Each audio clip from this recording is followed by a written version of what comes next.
It's the mid to late 2000s. You got home from the arcade in your ripped jeans with the weird ass chain on them, and you're kinda getting burnt out from those DDR machines. Rock and heavy metal's on the rise, and you're looking for a game to satiate that hunger while capturing the experience of DDR. Then, lo and behold, you look up to the heavens, and your prayers answered.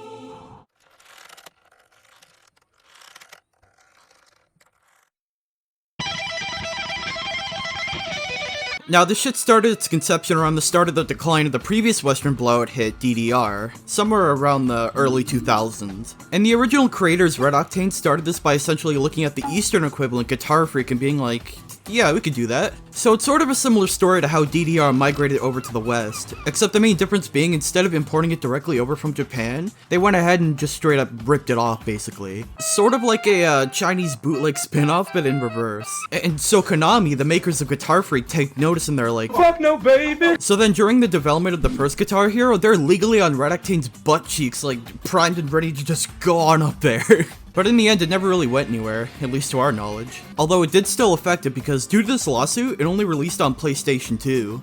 The reasoning though is way more different than you might expect. And that's because Mad Catz, which like, you know them, right? Well, like maybe if you were born before 2008 you do, but anyway.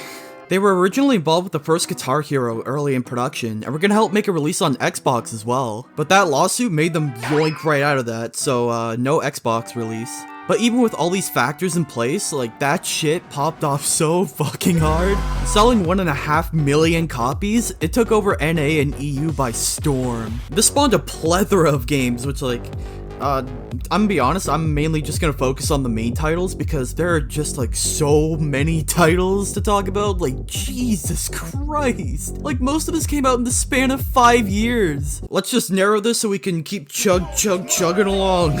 With a more solidified development and no more hurdles to jump over, they could finally make it a multi-platform release, releasing Guitar Hero 2 on the PlayStation 2 in 2006, as well as the Xbox 360 in 2007, but not the original Xbox. Huh, that's kind of weird when you think about it. It ended up selling over 1.3 million, but hold up, that's not all. With the 7th generation of gaming taking fold, we now have DLC, so we making more of that fat dough through selling songs. And boy did they have a field day with that. Oh yeah, and around this time frame, Red Octane got picked up by Activision, you know, back when they actually made good games and were liked. 2008, we got Guitar Hero 3, which is by far the biggest and most well-known in the series, selling 8 million! 8 million! I feel like this is like the de facto Guitar Hero. Like, when you think of Guitar Hero, you think of this. And also, you know, it helped that it released on the Wii, aka the basically put anything on it and it'll sell machine. This much success, you know what that means. Yep, branching spin-offs for the DS and the phone. The DS one even had this like cool little fancy accessory you could put on the bottom of it. Are they good though? Fuck! Well, the song selection's good at least. Also, to go back to Mad Catz real quick, not only did they pull out of all of this success, but they also paid $300,000 to do so. Yeah, they really did pay $300,000. What a double whammy that was, huh? So the $1 million, or rather the $8 million question is, why did it just explode into the hottest thing in the mid to late 2000s? Honestly, looking into the history of it, I feel it was very much a case of all the stars aligning at once. Guitar Hero started around the same time DDR was becoming sort of stale in the West, and on top of that, it didn't require you to drive on over to the arcade to do so. I mean, there were console releases and all that, but really the arcade machines were the main appeal. Another reason was that it came out around the time we were entering that whole era of like the gritty, grunge, heavy metal, darker, realistic type phase in the latter half of the 2000s. So it sort of filled in both the rhythm game craze, which was still very much sought after at this time, and it also sort of filled in the hunger for consumption of rock and heavy metal type stuff. It was like the thing to help unite everyone with the same love for rock and grunge in this era, along with rekindling and making new fans. And just like DDR, Guitar Hero had so much mass appeal because it was just so easy to understand due to the design of the game as well as its controller. Like, you have this controller made just for it with these colored buttons corresponding to the notes on the screen, and if you like tap it in time with the notes on the screen, you win. It's just that simple. There were these wacky little techniques and extras like the whammy, and because of its simple premise, like you could push this game to to such insane levels. Like, look at this shit, my god. And want something a little more than just the guitar? No problemo, no biggie. Over time, they introduced some other shit like these drum kits, which like, this isn't the fault of the games themselves, but me personally, when I think of video game drums, I can only think of like those shit ass like Wii drums. And like, dude, the song selection, my lord. Like any sort of rock heavy metal band you could think of, it's there. Although, if it was relegated to just the phone or DS version, my heart goes out to you. Ayo boys, let's pour one out for Lost Lonely Boys Heaven. Oh yeah, they also had a multitude of collabs with famous rock stars. Whether that be like an unlockable character or straight up having like their dedicated game like Guitar Hero Aerosmith or the Van Halen one. You had Tom Morello, Ozzy Osbourne, Hayley Williams, Slash, like just to name a few. They rose so far up that they were living it out in the penthouse of the cool kids, only being beat out by like Mario and NFL, like the two titans at that time. They were an unstoppable force. They were on top of the world. But you know how it goes.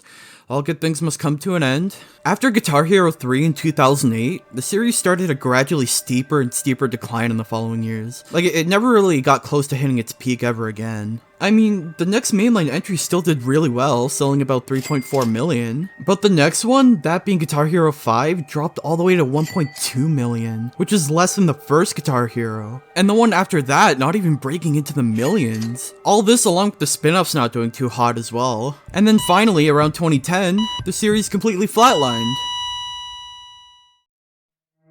But hey, what the friggin' heck happened? It was on top of the world, but then it just dropped like a rock into an empty husk in just a few years. Well, there's one main attributing factor as to why this happened.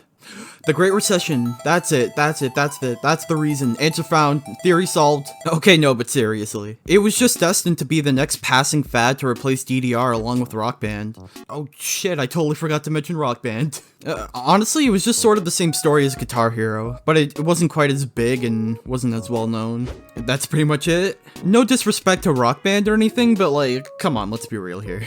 Also, I know I was kind of memeing it a bit earlier, but unironically, the Great Recession I think kind of hampered it. Mainly in conjunction with how you had to buy a big old plastic instrument along with the 20 kajillion games itself, which were quite pricey on their own. Oh yeah, and that whole releasing a multitude of games in the span of 5 years thing as well. Yeah, that was probably it. I mean, just looking back on that, it makes a lot of sense why people lost interest. Like, Jesus. You know, like, once you start making DJ Hero, I feel that's sort of a sign that you need to pump the brakes a little bit there.